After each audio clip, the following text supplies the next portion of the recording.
Perseteruan politik di Amerika Serikat kembali bikin rakyatnya kelimpungan.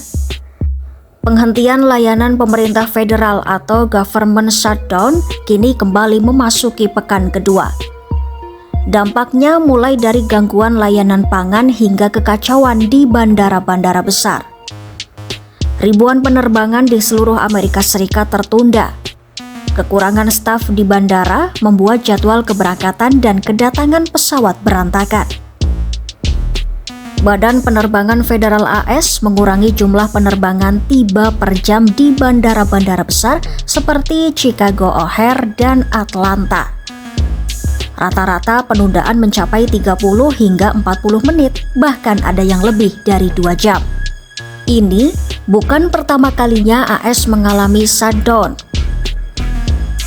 Tahun 2019, situasi serupa juga membuat petugas bandara banyak absen karena tak menerima gaji. Badan Penerbangan Federal AS bahkan kekurangan lebih dari 300 petugas kontrol lalu lintas udara selama lebih dari 1 dekade. Kini masalahnya makin kompleks. Banyak alat di bandara sudah usang dan mudah rusak.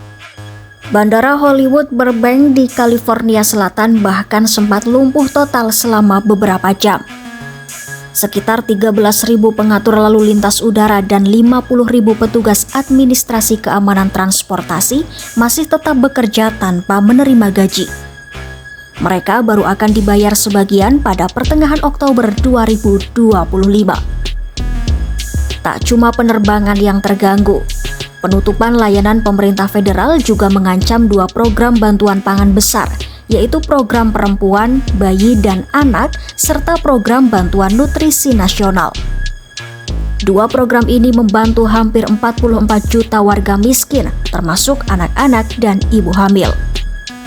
Tanpa bantuan ini, jutaan orang terancam kelaparan. Di beberapa daerah, bank pangan sudah kekurangan pasokan makanan. Keluarga Barbie Anderson di Minnesota misalnya mengaku tak tahu harus pilih bayar sewa rumah atau beli makanan. Lantas, sebenarnya apa akar masalahnya?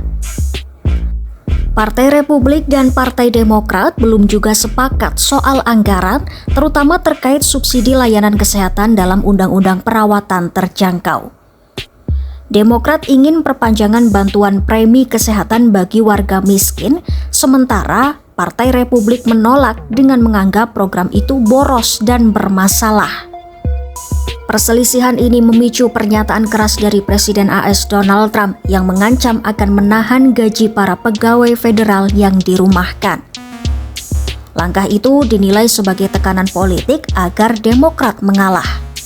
Namun, Senator Demokrat Patty Murray menyebut menakuti dan mengintimidasi pekerja tidak akan berhasil.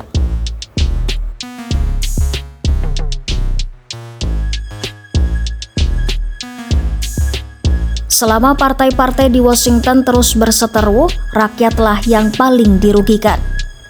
Dari pilot hingga petugas keamanan bandara, dari ibu hamil hingga lansia penerima bantuan pangan, semua menanggung akibat politik yang buntu. Tanpa kesepakatan, roda pemerintahan Amerika Serikat bisa terus terhenti. Dan rakyat lagi-lagi yang jadi korban.